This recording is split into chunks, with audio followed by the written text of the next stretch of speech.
اعوذ باللہ من الشیطان الرجیم بسم اللہ الرحمن الرحیم یا ایھا الذین آمنوا ان تنصروا اللہ ینصرکم ویثبت اقدامکم۔ اہل ایمان، اگر تم اللہ کی مدد کرو گے تو اللہ تمہاری مدد کرے گا اور تمہارے قدموں کو جما دے گا۔ یہ بہت اہم قانون ہے اللہ کا۔ تم اللہ کی مدد کرو گے تو اللہ مدد کرے گا۔ تم اللہ کے دشمنوں سے پینگیں بڑھاؤ، دوستیاں کرو، ان کی وفاداریوں کے دم بھرو، انہیں اپنا سرپرست سمجھو، انہیں اپنا حمایتی اور مددگار سمجھو، اور ساتھ ہی دعا کرو تو دعائے قنوت نازلہ چاہے سال بھر کرتے رہو گے، اللہ نہیں سنے گا تمہاری دعا۔ ڈھاکہ گیا، مشرقی پاکستان گیا، بدترین شکست آ گئی، قنوت نازلہ مکے میں بھی اور مدینے میں بھی پڑھے جا رہے تھے اور پورے پاکستان میں پڑھے جا رہے تھے، اللہ نے نہیں سنی۔ تمہاری دوستیاں کس سے؟ اللہ سے تو ہے نہیں۔ اللہ کے خلاف تو اعلان جنگ ہے، تمہاری ساری معیشت سود پر چل رہی ہے۔ تم نے اللہ کے باغیوں کو دوست بنایا ہوا، انہیں اپنا سرپرست سمجھتے ہو، انہی کی مدد پر تمہارا جو ہے سارا سہارا بھروسہ ہے۔ آ رہا تھا کوئی جہاز چل کر امریکہ کا، وہ تو نہیں آیا، تو اللہ کیوں سنے گا تمہاری بات؟ ان تنصروا اللہ ینصرکم ویثبت اقدامکم، اگر تم اللہ کی مدد کرو گے، تم اس کے اگر مخلص ہو، فرما بردار ہو، اس کے دین کا جھنڈا لے کر کھڑے ہو گئے ہو، تن من دھن اس کے لیے لگانے کو تیار ہو، اللہ مدد کرے گا اور تمہارے قدم جما دے گا۔ والذین کفروا فتعسا لهم، اور وہ لوگ جنہوں نے کفر کیا ہے ان کے لیے تو پھر ہے ان کو گویا کہ رد کر دینا، راندہ درگاہ کر دیے جائیں گے، وہ کھائیں ٹھوکریں۔ وعد اللہ اعمالہم، اللہ نے ان کے تمام اعمال کو، جد و جہد کو، کوششوں کو بالکل گمراہ کر دیا، یعنی ختم ہو گئی وہ، اور ان کا حاصل کچھ نہ ہوا۔ ذالک بانہم کرہوا ما انزل اللہ فاحبط اعمالہم، اس کی وجہ کیا ہے کہ انہوں نے وہ چیز ناپسند کی جو اللہ نے نازل کی۔ فاحبط اعمالہم، اللہ نے ان کے تمام نیک اعمال بھی ضائع کر دیے۔ یعنی آخر ان میں ایسے بھی تھے کفار میں سے جو غریبوں کو کھانا کھلا دیتے تھے، جو حاجیوں کی خدمت کرتے تھے اور سمجھتے تھے بڑی نیکی کا کام ہم کر رہے ہیں۔ یہ سورہ توبہ میں ہم پڑھ آئے ہیں، اجعلتم سقایۃ الحاج وعمارۃ المسجد الحرام، ان چیزوں کو تم نے بہت بڑی نیکیاں سمجھ رکھا ہے۔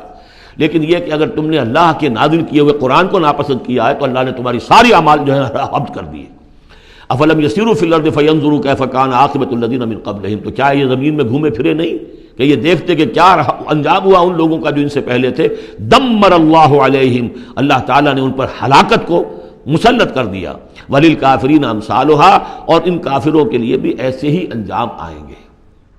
ذالک بان اللہ مولی الذین آمنوا وان الکافرین لا مولی لہم، اور یہ اس لیے کہ اللہ تو مولا ہے، رفیق ہے، پشت پناہ ہے، مددگار ہے اہل ایمان کا، اور یہ کہ کافروں کا کوئی مولا ہے ہی نہیں۔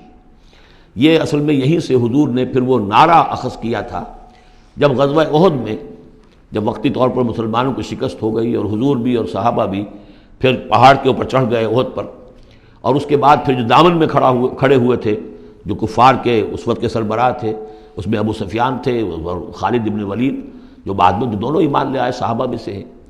تو اس وقت یہ ہے کہ ابو سفیان نے نعرہ لگایا تھا، لنا عزا ولا عزا لکم، ہمارے لیے عزا جیسی دیوی ہے، اس نے ہماری مدد کی ہے، تمہارے لیے تو عزا ہے ہی نہیں۔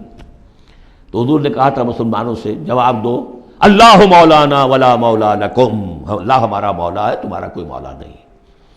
اس نے کہا تھا اعلی حبل، لیکن یہ کہ اس کے جواب میں کہا گیا اللہ اکبر، اللہ سب سے اعلیٰ بھی ہے، بڑا بھی ہے۔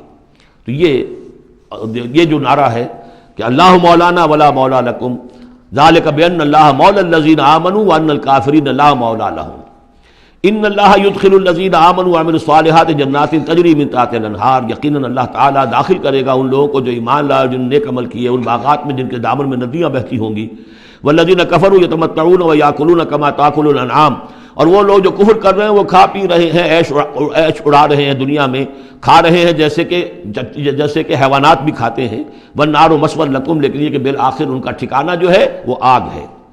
وَكَأَيٍّ مِّن قَرْيَةٍ هِيَ أَشَدُّ قُوَّةً مِّن قَرْيَتِكَ الَّتِي أَخْرَجَتْكَ، اور اے نبی کتنی ہی بستیاں ایسی گزری ہیں کہ جو اس بستی سے کہیں زیادہ قوت میں تھیں جس نے آپ کو نکلنے پر مجبور کیا ہے۔ مکے سے بڑے بڑے شہر تھے، ان سے بڑی اس کی جو ہے قوتیں تھیں، بڑی طاقتور قومیں وہاں رہتی تھیں۔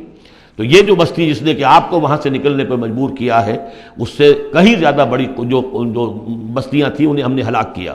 اہلکناہم فلا ناصر لہم، ان کو ہم نے ہلاک کر دیا اور ان کا کوئی مددگار نہ ہوا۔ افمن کان علی بینۃ من ربہ کمن زین لہ سوء عملہ، تو بھلا وہ شخص جو اپنے رب کی طرف سے بینہ پر ہے، اس کی سرشت اور اس کی فطرت نیک ہے، اور پھر یہ کہ اس کو اللہ تعالیٰ نے جو ہدایت دی ہے وہ اس پر قائم ہے۔ کمن زین لہ سوء عملہ، کیا وہ اس جیسا ہو جائے گا کہ جس کے اعمال اس کے لیے مزین کر دیے گئے ہیں، برے اعمال اس کے، لیکن اسے محسوس ہوتا ہے کہ بڑے شاندار میرے اعمال ہیں، میری تہذیب، طریقتکم المثلی، تمہارا کلچر بہت اعلیٰ کلچر، مثالی کلچر، واتبعوا اہواہم، اور انہوں نے پیروی کی ہے اپنی خواہشات کی۔ ان دونوں میں ظاہر بات ہے کوئی مساوات نہیں ہو سکتی۔ وہ جو اللہ کی طرف سے بینہ پر ہے وہ کامیاب ہونے والے ہیں، اور یہ لوگ جو اپنی خواہشات کی پیروی کر رہے ہیں ناکام ہونے والے ہیں۔ صدق اللہ العظیم۔